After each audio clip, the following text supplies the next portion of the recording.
A lot of you have asked for my opinions on Gojo versus Sukuna. You want to know how I found out about this? On Twitter. Quite literally, before everything started trending, I just seen a picture. No words, no hashtags, no nothing. Just a picture of some legs. For the first time in the history of me reading manga for many years at this point, I was genuinely disappointed I got spoiled. I wasn't seeking it. I wasn't looking forward to it. I barely read spoilers, nor do I reread the entire fight. As much as I would love to talk semantics when it comes to abilities and how this is possible and how that is possible and why this couldn't be a thing and this and who has the bigger penis. Look, I don't really care if this is possible or isn't possible because I've seen the comments. I've seen so many discussions already how this is somehow an assassination, weird deconstruction or horrible writing surrounding Gojo's character. There's one common thread, one common link that I've always found with, I guess, the writing of characters or events going against people's expectations. And the thing or the common link that's always tested is believability. Believability is kind of this weird pocket of, can this be possible or can this not be possible? And the flexibility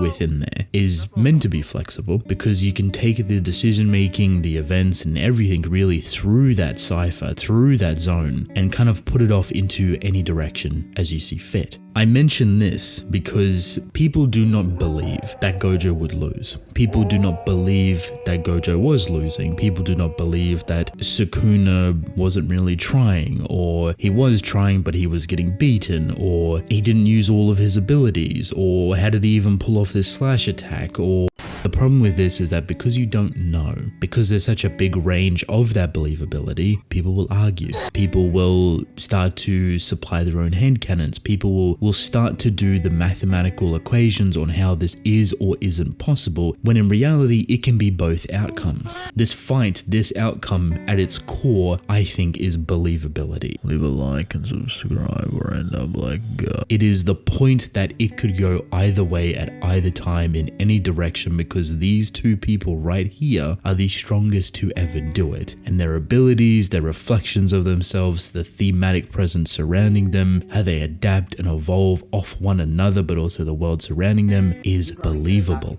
Going into this fight, you were probably very certain on who would win. Oh, Gojo's gonna win, or Sukuna's gonna win, but throughout it, you felt doubt. Unequivocally, there was doubt somewhere within there for both sides. I don't care if you're Team Sukuna, I don't care if you're Team Gojo. You both felt doubt.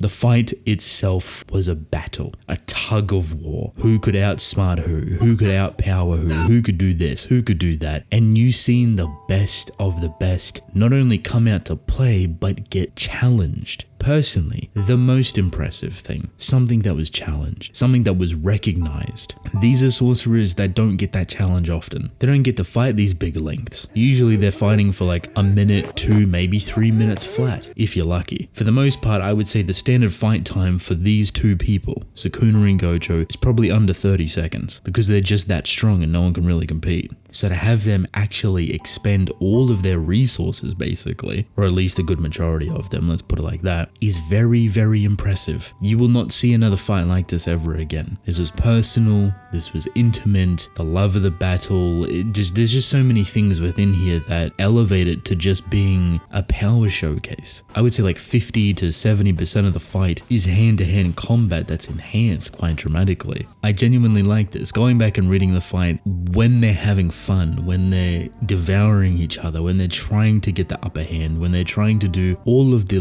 littlest, dirtiest tricks in the book just to nudge themselves over, to me, that's the purest form of sorcery. That's the purest form of the love of fighting. When your power cannot get you to the height that it needs to be, you will do anything to get just that little bit further. You'll experiment, you'll take risks, you'll do everything to evolve. And that's, I would say, exactly what both of these characters done within their own vision. But you need to understand, and it took me a little bit to really kind of acknowledge it or accept it. I guess in the full reread back of that fight, it helped clear it up. But their full acknowledgement of themselves is in reflection of the other person. What I mean by this is that if, for whatever reason, the person they are fighting does not live up to their standards, they will not feel the need to improve. They will not feel the need to evolve. And I would say, or even argue, that Sukuna, even though he was getting ran through for, a good percentage of the fight, he was getting heavily injured here and there, he never really improved that quickly, or never felt the need to. Not until the end, I would say.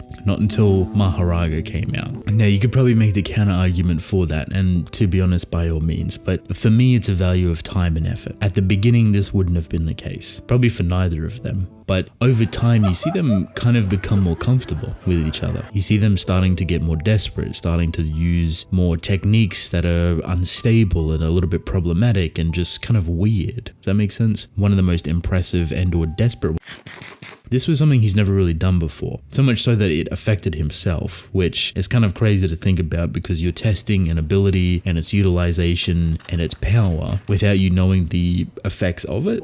Very risky, very drastic, but that is the limit you had to be pushed to. That is the limit you're willing to risk to get that little bit ahead. No other character would push Gojo to this limit, where he would risk this type of ability around himself. In that way, Gojo has recognized Sukuna as being one of, if not the strongest opponent he has ever faced. Whether you believe that or not is up to you, but it's quite literally the reason he done that ability to begin with. Gojo was willing to evolve way further than he thought he ever would to reach that limit. And he almost did. I would say he definitely did reach it, but Sukuna just has way too many tricks. He plays way too dirty. He has way too many things that he can move around, and there's only so much, I guess, you could realistically do against someone that has 1,000 years of doing this.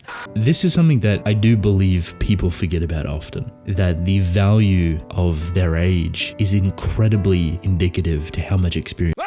Sukuna is over 1,000 years old. We don't know how long he was active for, but the learning capabilities of this guy is ridiculous. It is insane how quick he learns things, how he sees the world, how he perceives cursed energy. Gojo's like, what, 28, 32? I can't remember his age. The value of their experience and how long they've been alive, what they've gone through even, is so incredibly different, but funny enough, thematically, rather similar. You could imagine Sukuna being this pillar of power 1,000 plus years ago. Makes sense. Gojo, for this generation, is the pillar of power, and has been. Everything has rotated around him, the same way it probably did with Sukuna. But when you sit up the top for so long, when you're the reason why curses can't really evolve, or why sorcerers are scared and can't really move around the world, who do you have to worry about? What care do you really have for others when no one else can compete?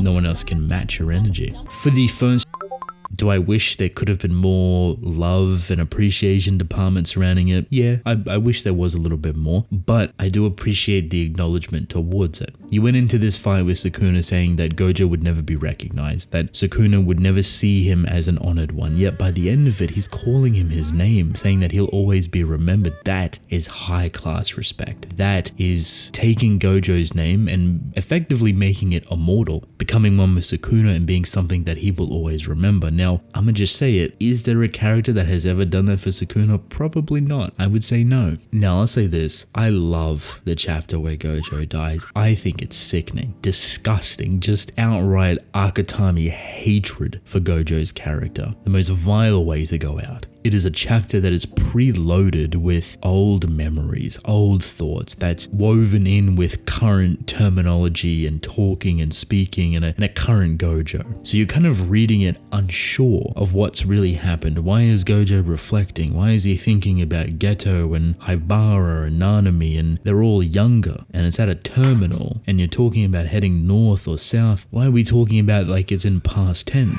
So you're a little bit confused going into the chapter. And the first thing you get hit with when you come out of it is Gojo bleeding out on the floor, half of his body. And then you see his legs. It's sickening. Kind of see it coming because of the chapter, but you don't see it going into it. Like, go read the previous chapter, you wouldn't expect it. Beautiful reflection, beautiful kind of, I would say, reinterpretation of his character. Not in the sense of stuff that we didn't know, but a clarification from other people. We've always had this inkling that Gojo was incredibly selfish, but I would say this selfishness has always been subsided by the fact that he's been put on top of a pedestal without his own agency. Ever since he was a child, he's been put on this pedestal. He's never had any control over his life. Every higher up, every political power, even the world itself, how sorcery navigates within Japan hinges around this idea that Gojo exists. He was important before he ever knew it. He was on top of the world before he ever knew it. And so the selfishness for that is something you want yourself, something you seek yourself. And to me, that's oddly befitting to his character, that at the end of the day, after everything that he lived up to, everything that he was forced to become, everything that he suffered because of it, him being selfish in the best way possible is what made him human. How could one care about the sorcery world or care about protecting people when you've been forced in that position since a child? You've been thrown into the rules of this ideology of political power and upkeep that you alone have to keep going. Just for a moment, could you imagine the sheer burden that it would have on a person, let alone a child, that they would be the key for this world to function, and if for whatever reason they were to pass away or be defeated or sealed away, whatever it may be, the world will crumble.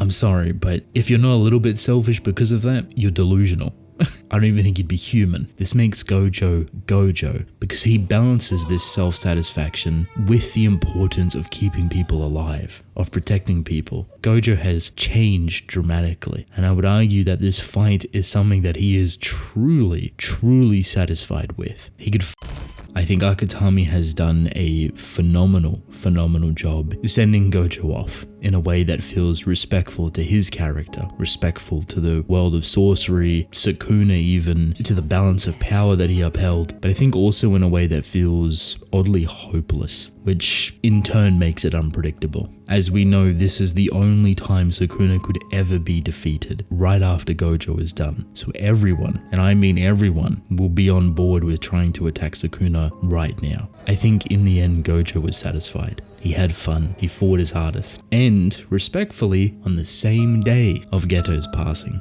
If there was any way that you would assassinate, kill, or completely spit on everything that has happened right now, bringing Gojo back would be one of them. I have already seen it. People want Gojo back. People think that he can be revived and RCT his way out of this or something, yada yada. Please do not do that. The last thing